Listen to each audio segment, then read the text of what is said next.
Hey there, this is Tamika Caston-Miller at the Ranch Houston. I'm so happy to see you. I thought I would share with you some of my favorite props, which oftentimes just look like this. But I know that for many of us, we are creating and establishing a home practice that maybe didn't exist before, or maybe it did. But what I know for sure is that without great props, you can feel kind of unsupported right now. So I thought I'd share my favorite ones with you. And when you are going back into the studios, I highly recommend that you always bring your props so that you always have everything that you need at any given time. And you always are sure of your props as the ones getting all of the energy that you're exchanging with it at any given time. So let's get started and I'll show you which are my favorite ones and where you can find them.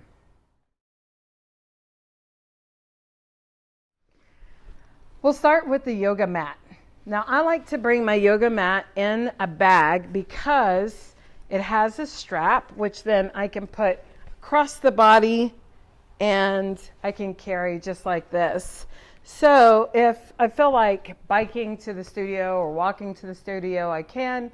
And oftentimes because I have so many other things with me, then I am needing my hands to be free. Also, who doesn't want to be hands-free?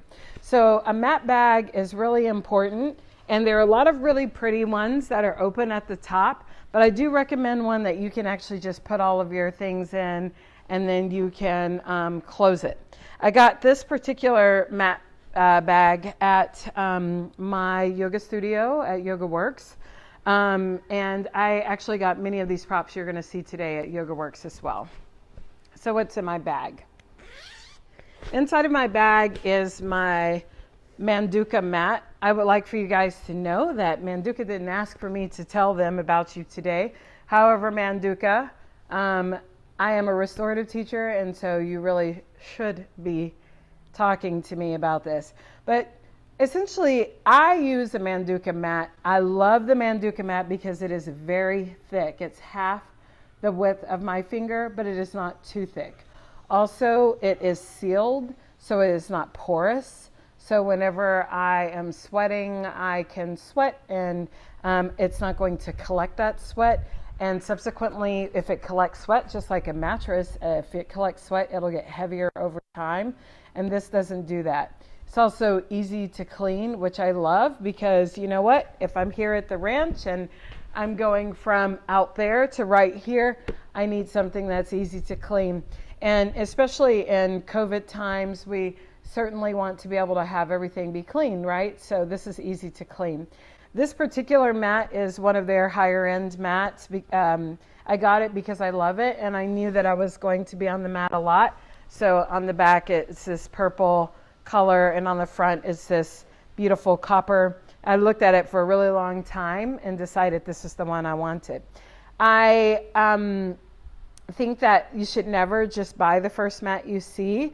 Really look at a mat and decide what it is that you want because you could spend anywhere from $100 to $165 on a good mat and then you end up realizing that you don't actually like it.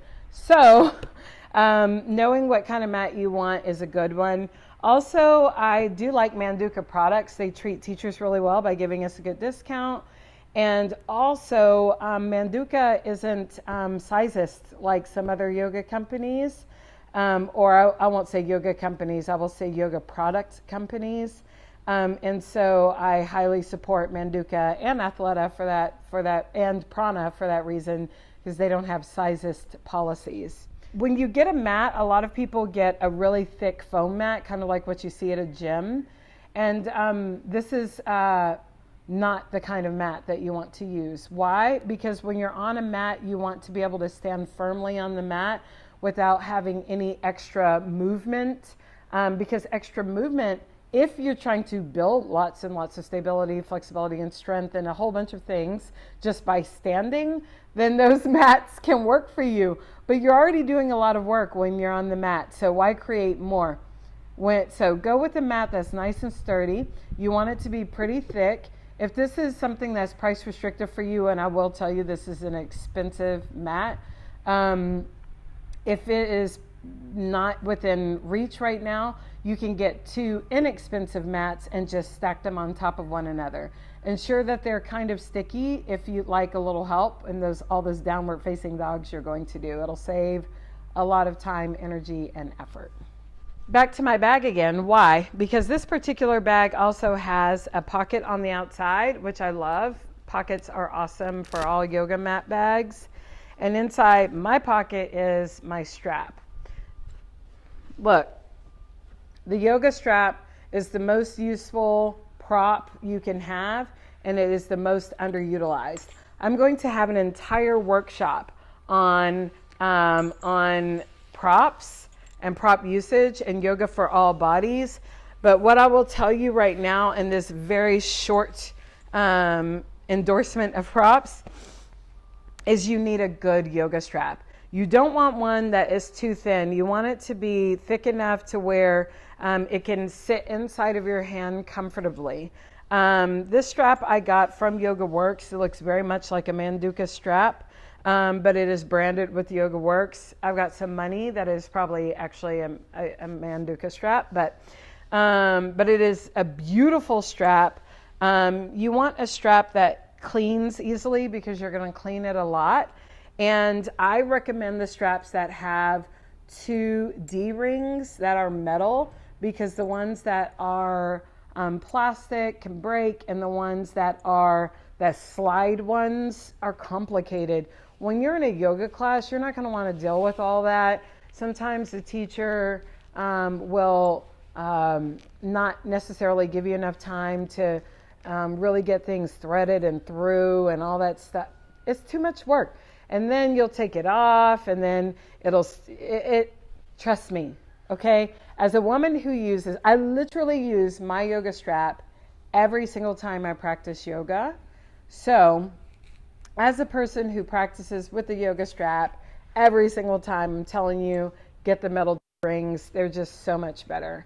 And again, I will have an entire tutorial on how to use all of these things, or not tutorial, workshop. But for now, this strap is amazing. Any strap that's at least 8 feet long, do not get the 6 feet long straps. You'll be so frustrated when you can't do things that you'll learn how to do in other classes. So get a long strap, at least 8 feet long, and then you also want it to be like 2 inches wide. All right, bolsters.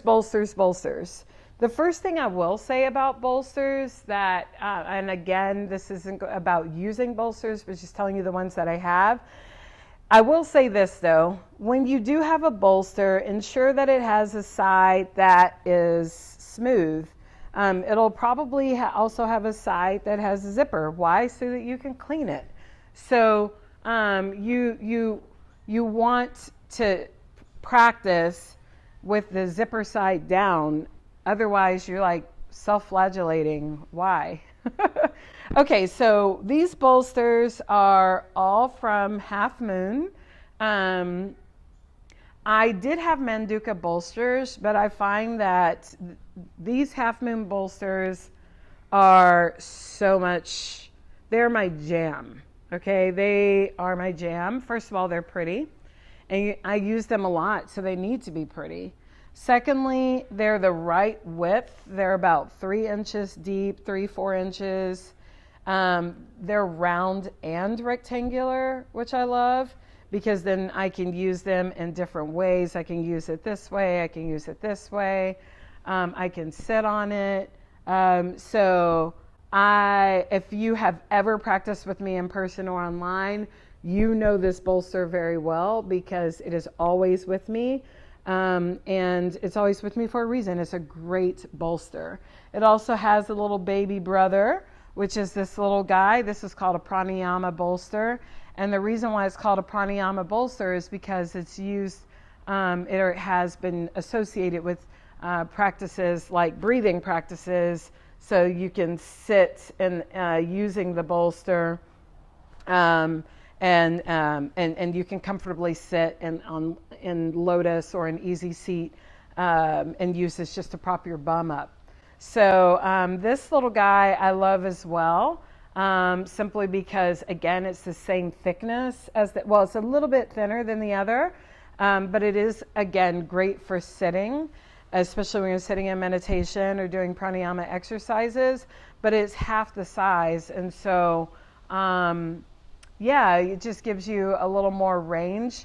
There are also very specific things that you can do with this bolster in restorative classes. And so you definitely, if you can, buy a pair, one that is the big rectangle, one's the small one. If you don't have this bolster, though, you can always create one that's of that same size. But we'll talk about that in the workshop. To that end, I also have another pranayama bolster. Again, the reason why is I got this one is because it was pretty, and I tend to use many bolsters when I'm in my restorative practice. I wanted this one in the case that I ever just wanted a small pranayama bolster and my blankets. And so this guy travels really easily. I can put this in my checked luggage, and I still have room for other things. So I enjoy this. Also, if I want, I can attach it to my yoga mat and I can carry it on. So for travel, this guy is the one that comes with me. It makes me happy. It matches my blankets, and it is that perfect pranayama pillow, pranayama bolster size. This is also Half Moon. So Half Moon is getting a lot of my money right now because they make quality products. They also all have these carrying handles, which I love. Most bolsters do. If a bolster doesn't have a carrying handle, is it really worth your money? I don't think so, because not everyone knows how to put all their things in an easily carryable way. You know what I'm saying? So, no. Van Gogh. No, I'm just joking. Blocks. You need blocks. And because so many people share similar blocks, you always want to indicate your block somehow. I love to use, as a teacher, I love to use multicolored blocks because it is far easier for me to demo block setup when people can see differences. It just, as a classroom teacher, this is called sheltered or scaffolding instruction. And so when we are teaching to all learning types, it is helpful to be able to see what is actually happening, especially if you're in the back of the yoga class. So for me, I like the multicolored blocks. Also, they're pretty. And the truth is that I'm going to be using my blocks literally every time I practice. So if I'm going to have these guys every time they're with me, then I want to make sure I like them. You know what I mean? These blocks also conveniently coordinate with my bolsters. I'm using them so often together, of course they would. And so I always travel with, or always bring all of my blocks. I bring all of my blocks for the reason of teachers make a lot of assumptions over what your body wants to do. And for me, oftentimes in a yoga class setting, a yoga asana setting, teachers will have you seated in a cross-legged seat for a long period of time. And they're not really acknowledging the fact that not all bodies want to be seated in a hip opener for 10 minutes while they tell a story about why this class is so important to them. So what I have done is I always bring in my blocks with me, and I always have 2 more blocks than whatever the teacher is saying. And the reason why is because I like to sit on the blocks and use them in different ways. I can sit here, I can sit here. And if a teacher recommends 2 blocks, then that teacher is 120 pounds and 20 years old, I already know that that teacher probably has underestimated the amount of props that are probably really, really needed. Not to undermine the 120-pound, 20-year-old yoga teachers out there, but I'm a 46-year-old full-figure woman with a lot of meat and a hip replacement. So if a person comes in with all the stuff, they might know more about their body than you do, just saying. So anyway, so I always bring all of my things together, and of course, because I'm anal, I like to stack them up and color coordinated in a color coordinated fashion. And of course, you can also see that they all go also with my bolster. Is that an accident? I think not. Oh, before I forgot to tell you where my blocks are from. Manduca. The Practice On blocks, they're all Manduca. These are recycled foam. And so I like the fact that they're recycled. Actually, the mat is also recycled. And there, I did forget to tell you that this block is heavy. I mean, it's weighted. It's good. It's hardy. It's not as heavy as a cork block. It's rounded on the edges that I like. I love the weight of this block. I will never, ever, ever, ever, ever practice with one of those blocks that's squishy. Why? Because I like to feel supported. What the hell is the point of having a block if you don't feel supported? So you will never see me with one of those. And if I go into a yoga studio and that's all they have, I'm already salty. This is why I bring all of my own stuff. I do not like to use those teeny tiny blocks. They're just useless in my opinion. So I love to have these hardy blocks. They're hardy. You can't squeeze them. They're going to hold all of my weight. They're going to hold me up if I want to use them for chaturanga. Like this is the block here. That is the only block that I use.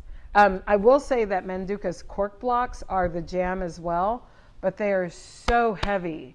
So because they're heavy, they're kind of a lot to schlep around.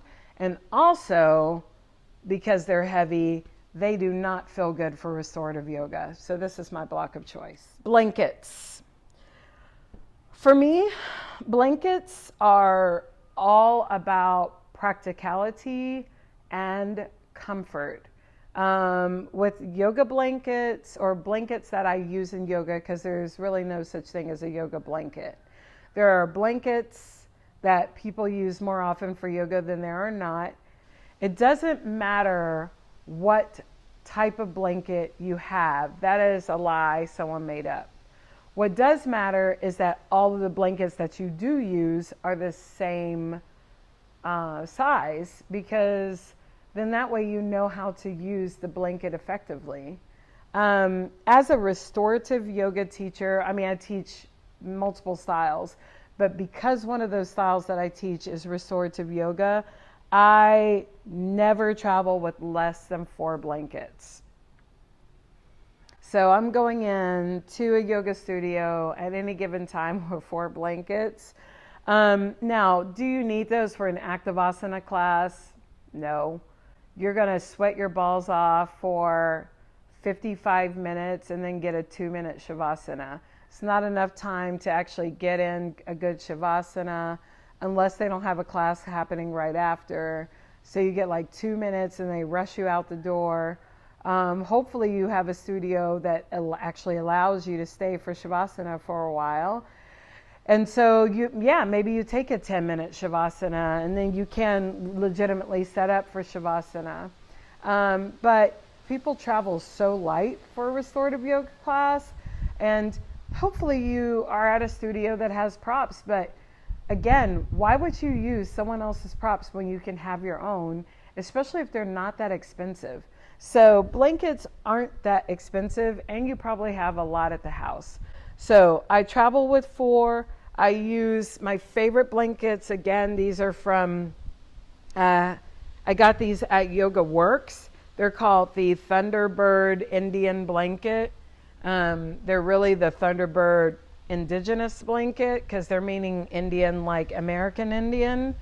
And I love these blankets because they are, you can get them to where they coordinate, and depending on which one you get, like this one here is super soft. The only thing with the Thunderbird blankets is not all of them are soft. So look at the reviews to see if you're shopping online. Look at the reviews to see if your Thunderbird blanket is soft. All of my Thunderbird blankets are soft, and for some reason my pink and my blue one are the softest ones. Also, there's a little bit of a size variation. My blue one is smaller than the rest, and it also, all of them have this yarn like edge, like this thicker yarn, but notice that my blue one has more of a stringy edge.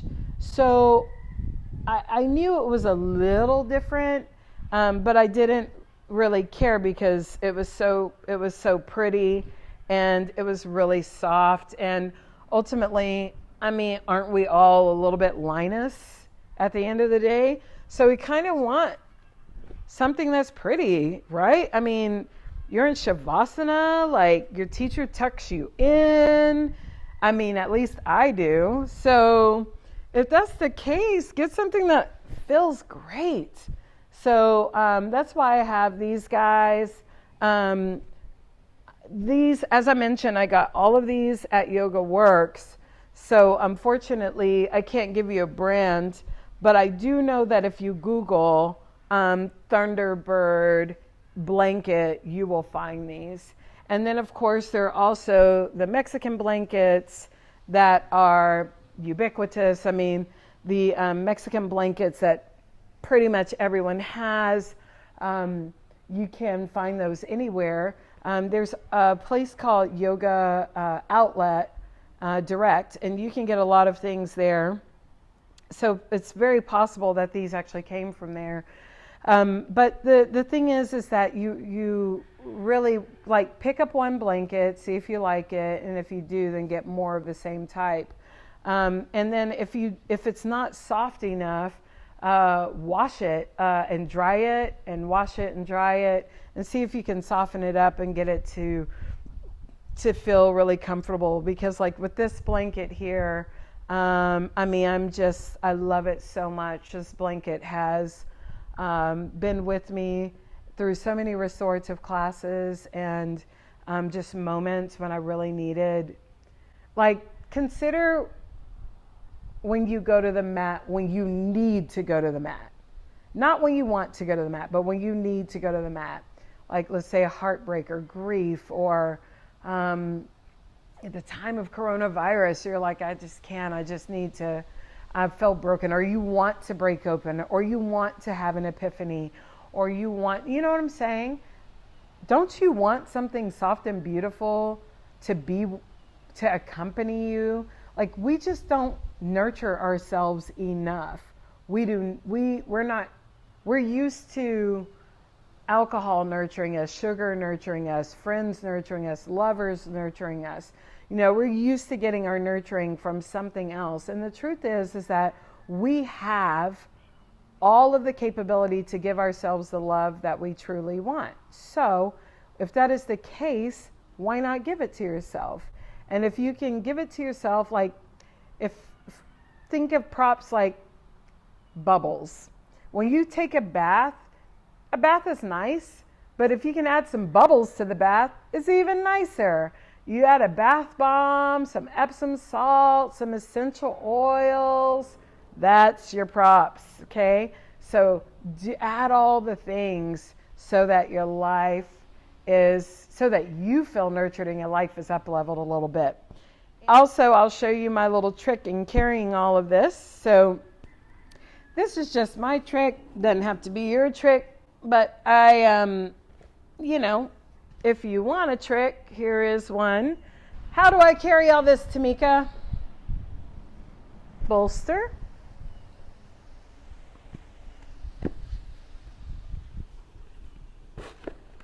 block sandwich.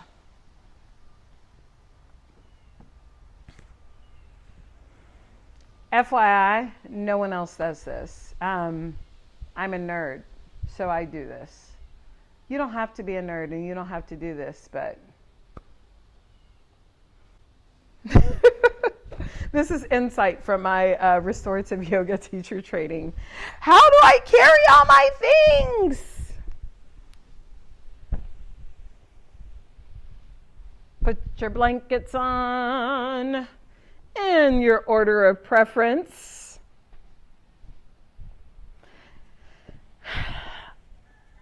All right. Oh, FYI, I just saw on here Molina Indian blanket. So there you go. Then you use your strap. You can also, so when I traveled for teacher training, for restorative teacher training, I actually had all of this in a stack and kept it all together at any given time, which was legit. Place your strap underneath. Make sure it's in the middle. Bring your little guy around.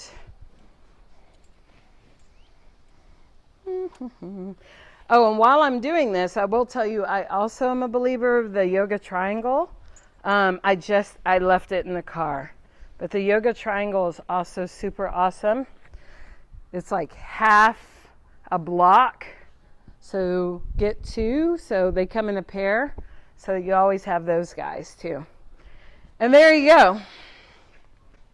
Now you can carry your props just like that.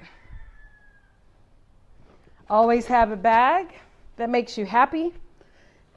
Remember, we're in the nurturing business, so nurturing means doing things just for the sake of feeling good. And there you go. This is how you can get into the nurturing business. This is how you can begin nurturing yourself. I highly recommend you getting some props. If you have any questions about props, and brands, and have I tried them, and do I love them, do I hate them, let me know. I am not spoken for with any company, so I'll tell you the truth, and I've told you if I've used them or if I've seen them. It's really hard to buy props without touching them and connecting with them. So I highly recommend the recommendations I have given you today. But obviously, if you have some others that you're interested in, try them out. Do not spend a lot of money on props until you know for sure they're your jam. So that's it. So yeah, don't go buy 75 million of them unless they're these. I can vouch for all of these. So, all right. I really hope that this has helped you. Tune in for when I'll be having my workshop on how to use props, yoga for all bodies. It will be my body, full figure body, my other half's body, which is hyper flexible, hyper mobile, and thin. My daughter's body, which is thin and more or less flexible, and then probably one or two other bodies in there, so that you can just see a variety of bodies, injuries. I've had hip surgery, as I mentioned. My wife Lenny has had SI and L4 issues, and my daughter is 24, so her life is great right now. But she does have knee sensitivity. So for me, it's always great to have teachers who know how to work with injuries so that they can give you some suggestions. And also you know what the tenderness in your body, how old are the injuries you have, times in which they happened. Are there any stories around those injuries that you need to be aware of?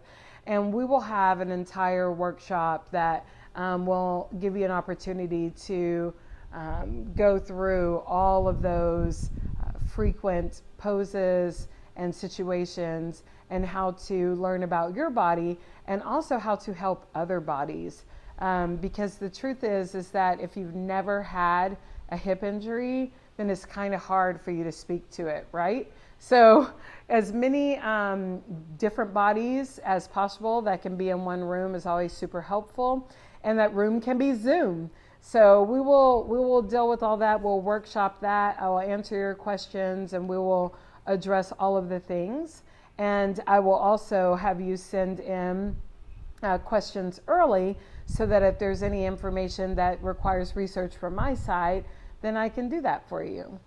So I hope that works out for you. Stay tuned for that workshop. Until now, go get some props and have a wonderful day. Take care of yourselves. Bye-bye.